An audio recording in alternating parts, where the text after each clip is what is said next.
बिहार में इन दिनों चुनाव प्रचार जोरों पर है। कई स्टार प्रचारक अपनी अपनी पार्टियों के लिए प्रचार कर रहे हैं। मध्य प्रदेश के मुख्यमंत्री मोहन यादव जी भी लगातार बिहार के दौरे में हैं। एक बार फिर से रवानगी के लिए तैयार हैं। हम मोहन यादव जी से ही बात करेंगे। सर, क्या माहौल देख रहे हैं आप, क्योंकि आप तो लगातार दौरे कर रहे हैं? माननीय प्रधानमंत्री के नेतृत्व में 2014 के बाद जिस प्रकार से देश और दुनिया के सामने भारतीय जनता पार्टी का विजय अभियान चल रहा है, हम भी मान के चल रहे हैं कि दिल्ली में एनडीए सरकार और बिहार में भी एनडीए सरकार। यहाँ बिहार में माननीय नीतीश कुमार जी के नेतृत्व में फिर एक बार विजय परचम लहराएगा, ये पक्का है। एक सवाल जो बार बार जो चुनाव से पहले आप लोग लगातार महागठबंधन वालों से पूछ रहे थे, अब महागठबंधन वाले आपसे पूछ रहे हैं कि मुख्यमंत्री कौन होगा। चुनाव तो आप जीतने की बात कह रहे हैं, क्योंकि उन्होंने तो घोषित कर दिया। मैं ये जानता हूं कि नीतीश कुमार जी के नेतृत्व में एनडीए सरकार चुनाव लड़ने जा रही है और हमारी पार्टी भी एनडीए के माननीय नीतीश कुमार जी के नेतृत्व में ही चुनाव लड़ रहे हैं। तो अब इसमें कोई ये प्रश्न बेमौजूद हो जाएगा जिसके आधार पर किसी और की बात होगी। मैं मान के चलता हूँ कि माननीय अमित शाह जी ने, हमारे गृह मंत्री ने बहुत अच्छी बात कही है। दिल्ली में मोदी जी की सरकार और बिहार में नीतीश कुमार जी की सरकार। आपने देखा राहुल गांधी भी काफ़ी ज़ोरों शोरों से प्रचार कर रहे हैं, तैराकी भी कर रहे हैं, गोते लगा रहे हैं, मछली पकड़ रहे हैं वहाँ पर। आपने देखा? राहुल हमारी पार्टी की जीत के लिए शुभंकर है। वो उनके जहाँ जहाँ हमारे यहाँ कहते हैं ना, जहाँ जहाँ चरण पड़े वहाँ वहाँ बंटा ढार, तो ये राहुल गांधी पे बैठा जाता है। उनको ये समझ में नहीं आती कि जनता के बीच में कब बोलना, कैसे बोलना, क्या करना, क्या नहीं करना। लेकिन ये उनका व्यक्तिगत, मैं उस पर क्या बोलूँ। ये बात मैं जानता हूँ कि हमारी काम करने के तरीके की, पार्टी की रीति नीति की, यशस्वी प्रधानमंत्री के सुशासन की, सबकी एक साख है। और इसलिए देश के अंदर जहाँ कहीं भी हमारी एनडीए की सरकार काम कर रही, वहाँ दोबारा परचम लहराते हैं विजय अभियान का। आप देखो, हरियाणा में तीसरी बार सरकार बनी है, महाराष्ट्र में सरकार फिर बनी है, दिल्ली में हमारी सरकार बनी है जो सुशासन की प्रतिमान बनी है। ऐसे में निश्चित रूप से बिहार फिर एनडीए सरकार। लेकिन दावे वहाँ से भी किए जा रहे हैं। अब ये तो लोकतंत्र है, चुनाव है, स्वाभाविक रूप से सामने वाले कोई दावे करेंगे। लेकिन ये ट्रैक रिकॉर्ड है कि जहाँ भी हमारी पार्टी और हमारे एनडीए की सरकार चुनाव में जा रही, जनता उनको दिलो जान से दोबारा मौका दे रही है।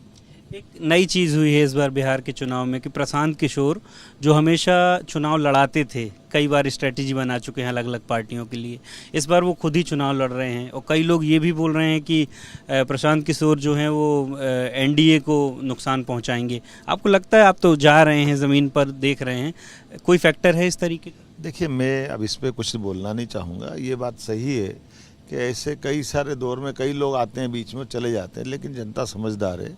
जो हमारी पार्टी राष्ट्रीय पार्टी भारतीय जनता पार्टी और हमारे साथ के लोग भी विश्वसनीय रूप से कई बार सरकार में बना चुके हैं, तो जनता सब जानती है। और ऐसे बीच में लोग खड़े होते हैं तो उनका इस चुनाव के रिजल्ट के बारे में बाद में बताना पड़ेगा।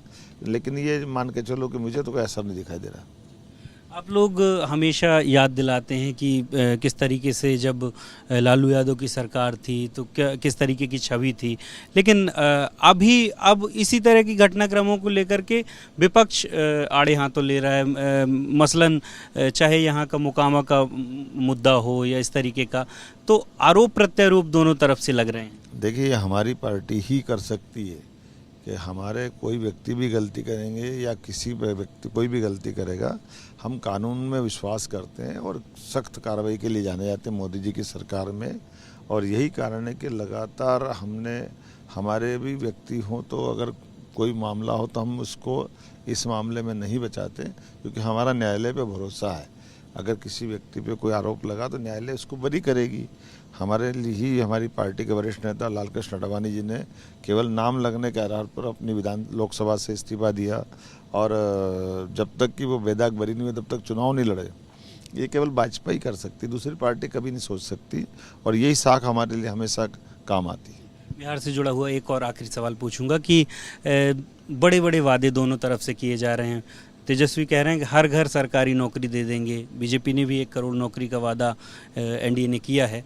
आपको लगता नहीं है कि ज़्यादा ओवर प्रॉमिस कर दिए गए हैं दोनों तरफ से?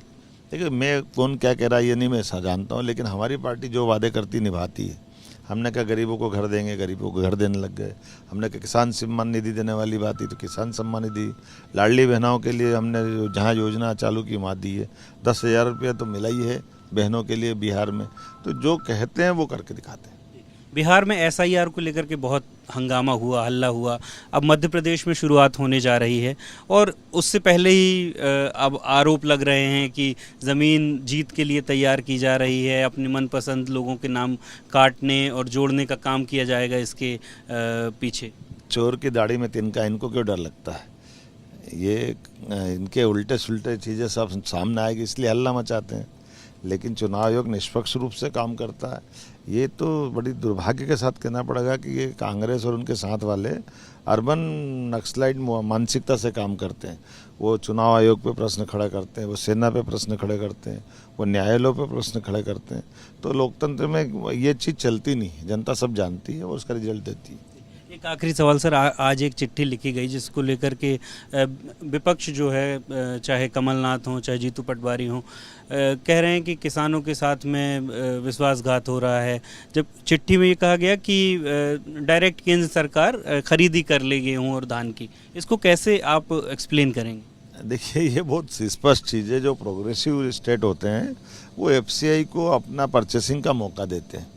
जहां हमारे राज्य में भी हमने इस बात को महसूस किया है कि एफसीआई यहाँ खरीदने में सक्षम है, हम उनको मदद करेंगे। तो गलत क्या है? हमने कोई इस मामले में कोई किसानों के साथ किसी प्रकार की तकलीफ होगी तो स्टेट गवर्नमेंट सदैव उनके साथ खड़ी है। और ये बहुत स्पष्ट है, भारत सरकार की पॉलिसी में है कि अगर आप खुद लिख करके दे देते हैं कि आप एफसीआई को परचेसिंग का मौका देंगे तो राज्य सरकार के लिए पॉजिटिव बात आती है और किसानों के भी हित की बात आती है। ये डॉक्टर मोहन यादव जो कि पूरी तरीके से विश्वास से भरे हुए हैं कि बिहार में एनडीए की जीत होने जा रही है, जो वादे एनडीए ने किए हैं वो निभाएंगे। जहां तक रही बात विपक्ष के वादों की, तो उन्होंने कहा कि उनका ट्रैक रिकॉर्ड बहुत अच्छा नहीं है वादों के मामले में। कैमरा पर्सन होमेंद्र देशमुख के साथ अंकुश पांडे, एबीपी न्यूज़, भोपाल।